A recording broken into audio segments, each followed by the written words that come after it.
का श्रेष्ठ तथा सरल व्रत पूजन है, जिससे मृत्यु लोक के प्राणी आपकी कृपा सहज ही प्राप्त कर लेते हैं। उत्तर में शिवजी ने पार्वती को शिवरात्रि के व्रत का विधान बताकर यह कथा सुनाई। एक गांव में एक शिकारी रहता था।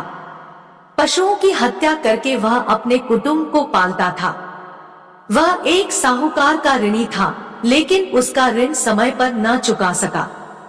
क्रोधवश साहूकार ने शिकारी को रोक शिवमठ में बंदी बना लिया। संयोग से उस दिन शिवरात्रि थी। शिकारी ध्यानमग्न होकर शिव संबंधी धार्मिक बातें सुनता रहा। चतुर्दशी को उसने शिवरात्रि की कथा भी सुनी। संध्या होते ही साहूकार ने उसे अपने पास बुलाया और ऋण चुकाने के विषय में बात की। शिकारी अगले दिन सारा ऋण लौटा देने का वचन देकर बंधन से छूट गया। अपनी दिनचर्या की भांति वह जंगल में शिकार के लिए निकला, लेकिन दिन भर बंदीगृह में रहने के कारण भूख प्यास से व्याकुल था। शिकार करने के लिए वह एक तालाब के किनारे बेल वृक्ष पर पड़ाव बनाने लगा। बेल वृक्ष के नीचे शिवलिंग था, जो बिल्वपत्रों से ढका हुआ था। शिकारी को उसका पता न चला। पड़ाव बनाते समय उसने जो टहनियां तोड़ी, वे संयोग से शिवलिंग पर गिरी। इस प्रकार दिन भर भूखे प्यासे शिकारी का व्रत भी हो गया और शिवलिंग पर बेलपत्र भी चढ़ गए। एक पहर रात्रि बीत जाने पर एक गर्भिणी मृगी तालाब पर पानी पीने पहुंची। शिकारी ने धनुष पर तीर चढ़ाकर जो ही प्रत्यंचा खींची। मृगी बोली, मैं गर्भिणी हूँ, शीघ्र ही प्रसव करूंगी। तुम एक साथ दो जीवों की हत्या करोगे, जो ठीक नहीं है। मैं अपने बच्चे को जन्म देकर शीघ्र ही तुम्हारे सामने प्रस्तुत हो जाऊंगी, तब तुम मुझे मार लेना। शिकारी ने प्रत्यंचा ढीली कर दी और मृगी झाड़ियों में लुप्त हो गई। कुछ ही देर बाद एक और मृगी उधर से निकली। शिकारी की प्रसन्नता का ठिकाना न रहा। समीप आने पर उसने धनुष पर बाण चढ़ाया। तब उसे देख मृगी ने विनम्रता पूर्वक निवेदन किया, हे पारधी, मैं थोड़ी देर पहले ही ऋतु से निवृत्त हुई हूँ, कामातुर विरहिणी हूँ, अपने प्रिय की खोज में भटक रही हूँ। मैं अपने पति से मिलकर शीघ्र ही तुम्हारे पास आ जाऊंगी। शिकारी ने उसे भी जाने दिया। 2 बार शिकार को खोकर उसका माथा ठनका। वह चिंता में पड़ गया। रात्रि का आखिरी पहर बीत रहा था। तभी एक अन्य मृगी अपने बच्चों के साथ उधर से निकली। शिकारी के लिए यह स्वर्णिम अवसर था। उसने धनुष पर तीर चढ़ाने में देर न लगाई। वह तीर छोड़ने ही वाला था कि मृगी बोली, हे पारधी, मैं इन बच्चों को पिता के हवाले करके लौट आऊंगी। इस समय मुझे मत मार। शिकारी हंसा और बोला, सामने आए शिकार को छोड़ दूं, मैं ऐसा मूर्ख नहीं। इससे पहले मैं 2 बार अपना शिकार खो चुका हूँ।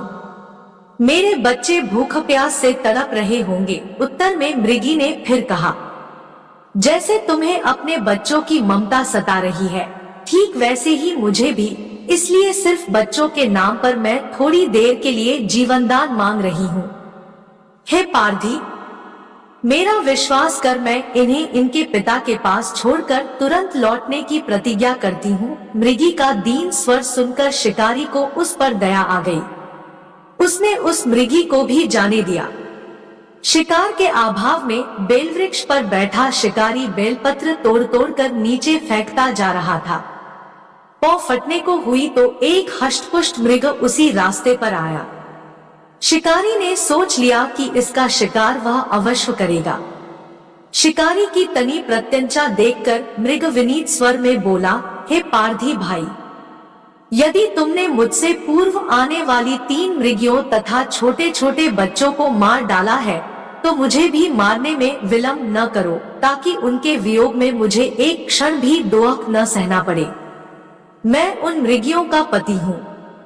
यदि तुमने उन्हें जीवनदान दिया है, तो मुझे भी कुछ क्षण जीवनदान देने की कृपा करो। मैं उनसे मिलकर तुम्हारे सामने उपस्थित हो जाऊंगा। मृग की बात सुनते ही शिकारी के सामने पूरी रात का घटनाचक्र घूम गया। उसने सारी कथा मृग को सुना दी। तब मृग ने कहा, मेरी तीनों पत्नियां जिस प्रकार प्रतिज्ञाबद्ध होकर गई हैं, मेरी मृत्यु से अपने धर्म का पालन नहीं कर पाएंगी। आथा जैसे तुमने उन्हें विश्वासपात्र मानकर छोड़ा है, वैसे ही मुझे भी जाने दो।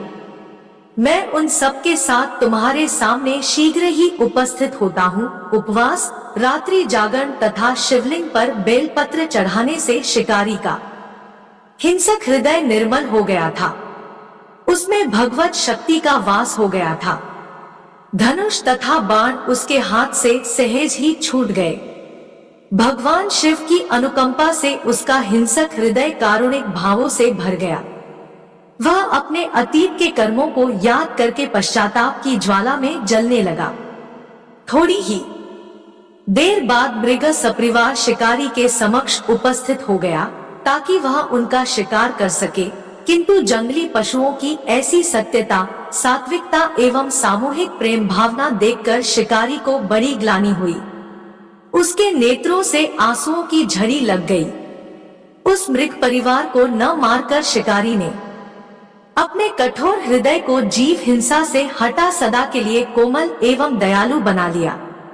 देवलोक से समस्त देव समाज भी इस घटना को देख रहा था। घटना की परिणति होते ही देवी देवताओं ने पुष्प वर्षा की। तब शिकारी तथा मृग परिवार मोक्ष को प्राप्त हुए।